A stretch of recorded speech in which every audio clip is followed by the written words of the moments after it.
James Wellington, property mogul with a fortune of £800 million, was shopping at Tesco in London when a little girl with a baby in her arms approached him, trembling. "Excuse me, sir," whispered Emily Thompson, 7 years old. "Could you lend me $15 for milk?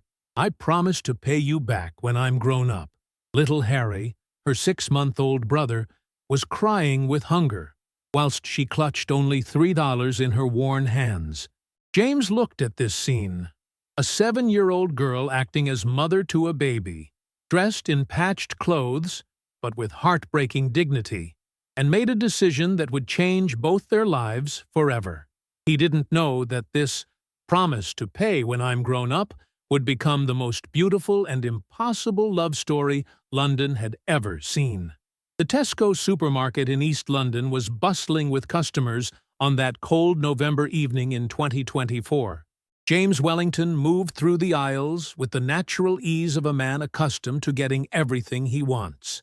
Tall, elegant in his bespoke suit, even for simple shopping, he filled his trolley with luxury products without even glancing at the prices. At 32, James had built a property empire that generated hundreds of millions. He owned flats in all European capitals. His diary was always full of business dinners and important appointments. Yet, amidst all this luxury, he felt strangely empty. He had never managed to find someone who loved him for what he truly was, not for what he possessed. As he headed towards the checkouts, his gaze was drawn to a scene that seemed out of place in this temple of London consumerism. In the corner of the dairy aisle, a very small girl was holding a baby in her arms who wouldn't stop crying. She wore a worn but clean green cardigan, carefully patched jeans, and trainers that had seen better days. Her chestnut hair was tied in untidy little plaits, and on her childish face lay a responsibility that shouldn't belong to someone her age. The little girl was looking at the prices of milk cartons with an expression James recognized immediately: the ruthless mathematics of someone counting every penny. In her free hand, she clutched some coins and 2 or 3 crumpled notes. The baby continued crying, and she spoke to him softly with a child's voice but infinite patience, gently rocking him to try and calm him. James stopped to observe her, struck by something deeply moving in the way this child managed such great responsibility. She wasn't begging, wasn't complaining, simply calculating with the seriousness of a little adult, trying to make numbers add up that clearly wouldn't add up. When the baby began crying louder, the little girl looked around embarrassedly. That's when their eyes met. James saw in those enormous green eyes a determination and sadness that hit him like a punch to the stomach. There was no self-pity, no anger at her situation. There was only a quiet strength and a responsibility far too heavy for a 7-year-old girl. The little girl hesitated for a moment, then made a decision that must have cost her great effort. She slowly approached James, holding the baby firmly, who had stopped crying, and was now looking at him with big, curious eyes. With a thin child's voice, but surprising maturity for her age, she whispered, "Excuse me, sir. I know it's strange to ask a stranger, but could you lend me $15 for milk? I promise to pay you back when I'm grown up and have a proper job." The simplicity of this promise, spoken with the innocent voice of a 7-year-old girl, struck James more than any motivational speech he'd ever heard in a boardroom. He looked more closely at the little girl and realized she was just a child. Yet there she was, with a baby in her arms, trying to be responsible in a situation that would challenge many adults. James felt something stir in his chest, an emotion he hadn't felt for years. Without saying a word, he took his trolley and headed to the dairy section. He chose the most nutritious baby formula, then added nappies, baby food, rusks for weaning, and everything he thought useful for a 6-month-old baby. The little girl followed him silently, her eyes growing larger as the trolley filled up. When she tried to protest with her small voice that she'd only asked for milk, James gently explained that if they were shopping for little Harry, they might as well do it properly. At the checkout, whilst James paid for everything without batting an eyelid, the little girl watched him with a mixture of gratitude and embarrassment. The cashier recognized her and warmly greeted the baby, calling him Harry, and exchanging some encouraging words that made James understand their situation was known in the area. Once they'd left the supermarket, James stopped in the car park and politely asked her name. She introduced herself with a trembling voice as Emily Thompson, explaining that Harry was her brother. When James asked about their parents, Emily's face darkened for a moment. Then she composed herself with that devastating maturity that continued to surprise him. The story that followed broke James's heart. Their father had died in a workplace accident when Harry was just born. Their mother couldn't bear the pain and left shortly after, abandoning the children. Since then, Emily and her older sister Grace, who was only 14, had been caring for Harry. Grace worked afternoons helping at the local cafe to pay rent for their bedsit in Tower Hamlets, whilst Emily stayed home to care for the baby. James listened in disbelief. This 7-year-old girl was sacrificing her childhood to raise a baby who wasn't even her own. She was living an adult's life before she'd even learned to read properly. When he asked how they managed everything else, nappies, medicine, food, Emily explained with the practical wisdom of someone forced to grow up too fast that Grace was good at finding work. She knew how to prepare bottles and change nappies, and for clothes they went to charity shops. The simplicity with which she described a life of deprivation and enormous responsibilities left James speechless.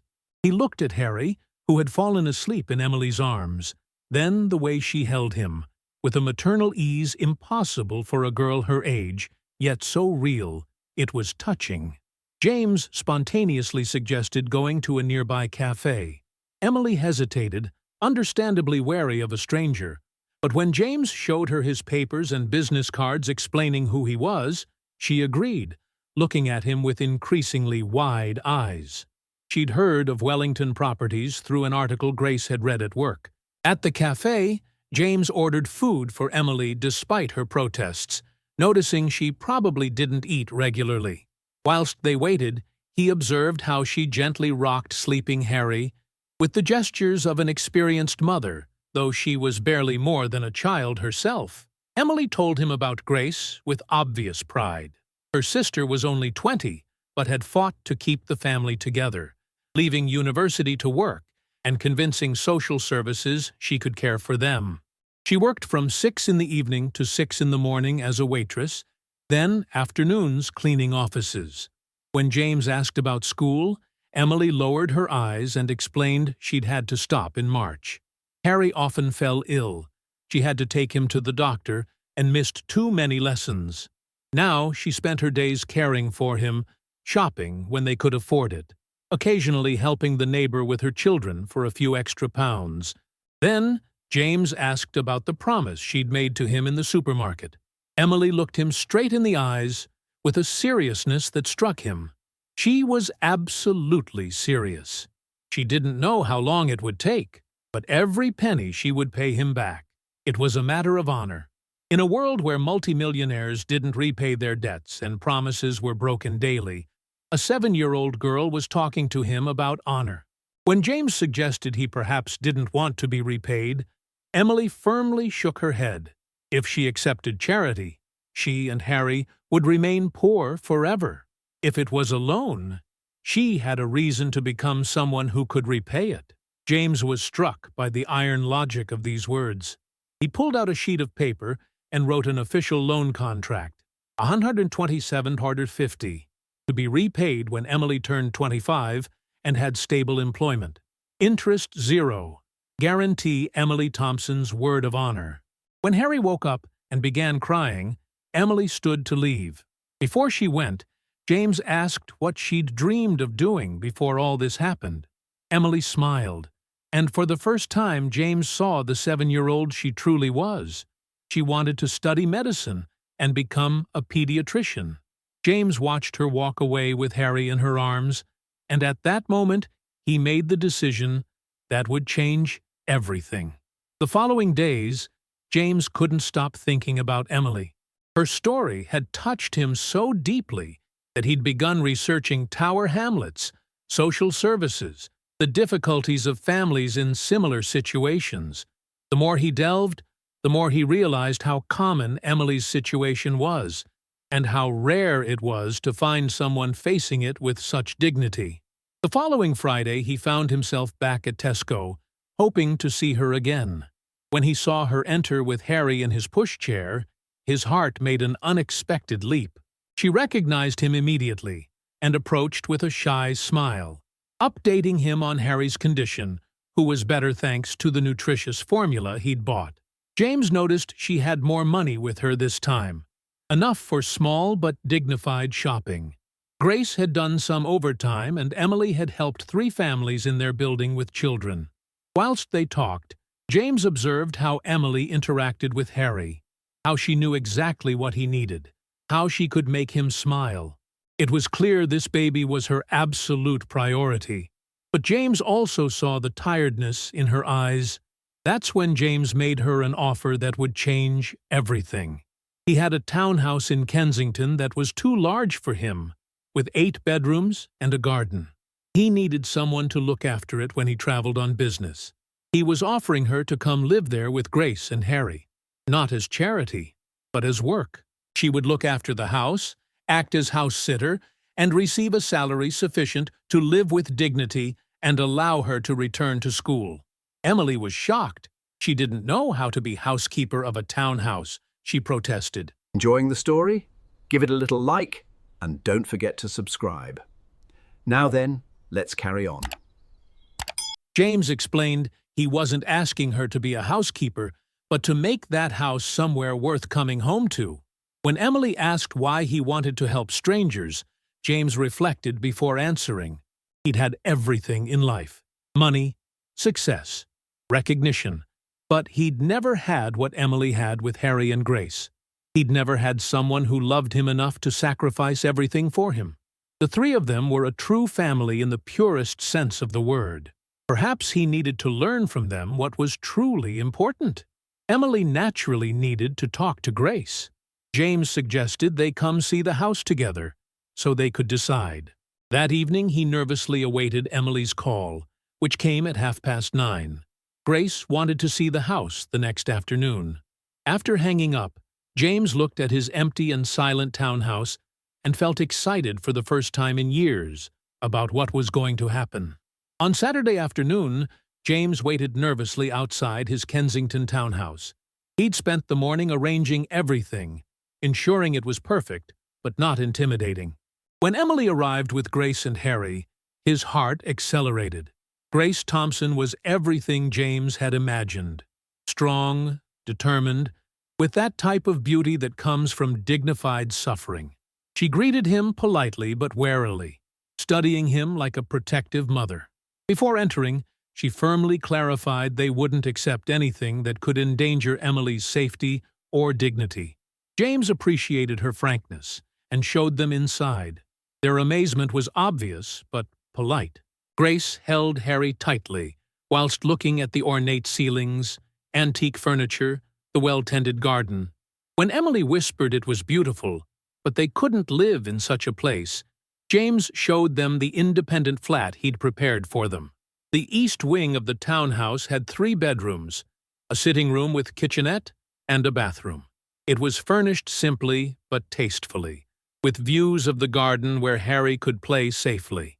One bedroom had already been prepared for the baby, with a cot and age-appropriate toys. When Grace saw everything James had prepared, her voice broke with emotion. Emily sat on the sitting room sofa and began crying, not from sadness, but from relief, hope, and gratitude too great to contain. For 2 years she'd dreamed of giving Harry a proper nursery, a garden to play in, a safe place to grow up. James explained Emily's duties would be simple: keep the house clean, tend the garden, be present when he traveled. But most importantly, he wanted her to return to school. He'd already contacted Westminster School to have her start in January. For Grace, James had another proposal. Knowing she'd been studying economics before having to leave, His company was always looking for young talent.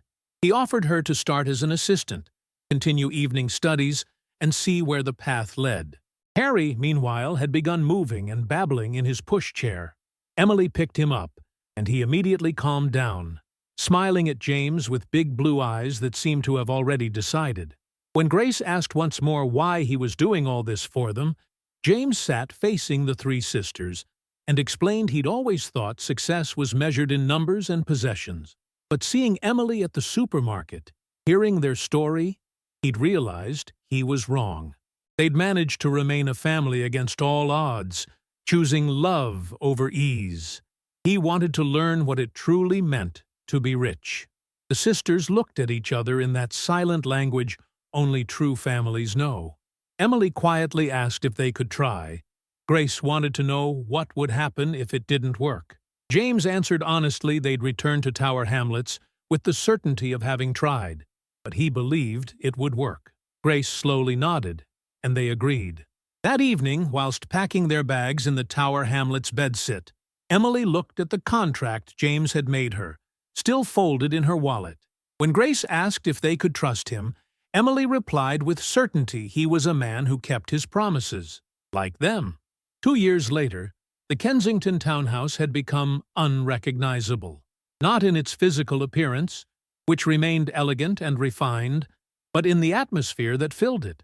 Harry's laughter, now a lively and happy 4-year-old boy, echoed through the garden where James had installed a swing and treehouse. Emily, who had just turned 18, had become a model student at Westminster School and had already begun preparing for medical school entrance exams. Her grades were excellent, and all teachers spoke of her as an exceptional, mature, and determined young woman. Grace worked in James's company as a junior analyst and had enrolled in evening economics courses at LSE. She'd been promoted twice in 18 months, showing a natural talent for property investment that impressed all colleagues. But the most surprising change had been James himself. The man who 2 years earlier had lived alone in his perfect but empty townhouse now couldn't wait to come home each evening. He dined with the Thompson family at least 4 times a week, had learned to play football with Harry in the garden, and had discovered the pleasure of helping Emily with her Greek and Latin homework. One evening, whilst they studied together in the library, Emily looked up from her books and asked if he'd ever regretted bringing them there. James put down the book he was browsing and looked at her carefully. Emily had grown during those 2 years, not just physically, but in a maturity that made her even more fascinating. Her green eyes sparkled with intelligence and determination. James replied he'd never regretted it. On the contrary, sometimes he thought they should regret agreeing to live with a workaholic egoist like him. Emily laughed, reminding him he'd given a home and future to 3 strangers. But James insisted they'd given him much more. A family? A reason to come home? The feeling of being important to someone not for what he possessed, but for what he was. Emily looked at him with an expression James couldn't decipher. In recent months, he'd noticed something changing between them. Their gazes met more often. Conversations lasted hours, and James found himself thinking about her even at the office. Suddenly, Emily pointed out she'd be 19 in 3 months. When James commented that Grace had already asked him to organize a garden party, Emily clarified that wasn't what she meant. She meant she was no longer the child he'd rescued from the street. James felt his heart accelerate as Emily stood and approached him. She acknowledged there was an age difference between them, that he was James Wellington and she was just Emily Thompson from Tower Hamlets. But she also knew that during those 2 years something had happened between them, and she couldn't pretend not to see it anymore. James also stood, keeping his distance but looking into her eyes. He admitted she was right. Something had happened, but he didn't want to take advantage. Emily came closer, explaining she was no longer that desperate girl from the supermarket. She was a woman who knew what she wanted and had learned not to fear fighting for her dreams. When James asked what her dream was, Emily took courage. The first dream was becoming a doctor, and thanks to him, she'd achieve it. The second dream was him. Emily confessed her love, not knowing when it had happened, perhaps from the first day, perhaps growing up in that house, seeing him play with Harry, seeing how he cared for them. James looked at her for a long moment, then took her face in his hands with infinite tenderness. He loved her too, probably from the moment she'd asked him for those 15 pounds, promising to repay them when she was grown up. But he'd been afraid she might feel obligated to him because of everything he'd done. Emily whispered the only thing she felt obligated to was her heart, and her heart belonged to him. Their first kiss was sweet, full of promises and future. When they separated, they found Harry in the doorway watching them with a mischievous smile, shouting that Emily was kissing James and running off to tell Grace, who laughed from the kitchen, commenting it was about time. 5 years later, on the day of Emily's medical graduation, James handed her a small box along with her doctor's diploma. It was the moment they'd both been waiting for years, the fulfillment of a dream that seemed impossible when they'd met at the supermarket. Emily opened the box with emotion-bright eyes and found inside an engagement ring and a yellowed piece of paper, the loan contract James had written at the cafe 7 years earlier. The words were still legible, as was the shaky signature of a 7-year-old promising to pay $127.50 when she was grown up. James knelt before her, surrounded by all the family they'd built together. Grace, now a manager in the company and LSE graduate, held her newborn daughter in her arms. Harry, an intelligent and lively 9-year-old boy, watched the scene with emotion-bright eyes. "Dr. Thompson," said James with a voice broken by emotion, "now that you're grown up and have a job, it's time to settle this debt. Do you accept to pay me with a yes?" Emily burst into tears and laughter simultaneously, whilst all the family they'd built celebrated together the dream that had become reality. Grace and Harry ran to embrace them, along with all the friends who over the years had become part of their story. The wedding was celebrated in the garden of the Kensington townhouse, among the same trees where Harry had learned to walk and where Emily had studied to become a doctor. It was a simple but loving wedding, with all the children from the area Emily had treated free during her placements, and all James's colleagues who had seen how this family had transformed him into a better man. During the reception, James and Emily carved out a moment alone in the garden. She radiated in her simple but elegant white dress, hair up like when he'd first seen her at the supermarket. But in her eyes now lay the confidence of a woman who had achieved all her dreams. "Do you know what I think?" said Emily, looking at the celebration around them. "I think that evening at the supermarket, I wasn't asking for a loan. I was making the most important deal of my life." James laughed and held her tighter. "And what deal would that have been?" "I offered you my heart for 127. It was the best deal I ever made." They watched together, Harry running in the garden with the other children, Grace laughing with her husband whilst cradling the baby, and all the friends who over the years had become family. The Kensington townhouse was no longer an empty house, but the center of a community, a place where love had multiplied every investment. That night, falling asleep in their matrimonial bedroom, Emily whispered to James that she'd kept her promise. She hadn't just repaid 127, but had given him a life worth infinitely more. James held her tight, thinking about the miracle of how a simple request for help in a supermarket had transformed into the love of his life. They'd proven that the most impossible promises are those that change the world, and that truest love springs from the simplest words. Because sometimes 15 pounds and the promise of a 7-year-old girl are enough to change 2 lives forever, transforming poverty into wealth, loneliness into family, and impossible dreams into realities that exceed all imagination. The story of Emily and James became legend in the neighborhood, told as proof that love knows how to wait, that kindness is always rewarded, and that kept promises have the power to transform anyone's destiny who has the courage to truly believe in them. If this story has shown you that true love knows how to wait, that the most beautiful promises are those that are kept, and that sometimes miracles begin with a simple act of kindness, Smash that like with all your emotion. Share to show the world that impossible love stories still exist that become possible. Tell us in the comments, do you think James did the right thing waiting for Emily to grow up? Do you think love can truly spring from gratitude? Which moment of the story moved you most? Subscribe now for other incredible stories of impossible loves that become eternal, of promises kept against all odds, and proof that kindness can truly change destiny.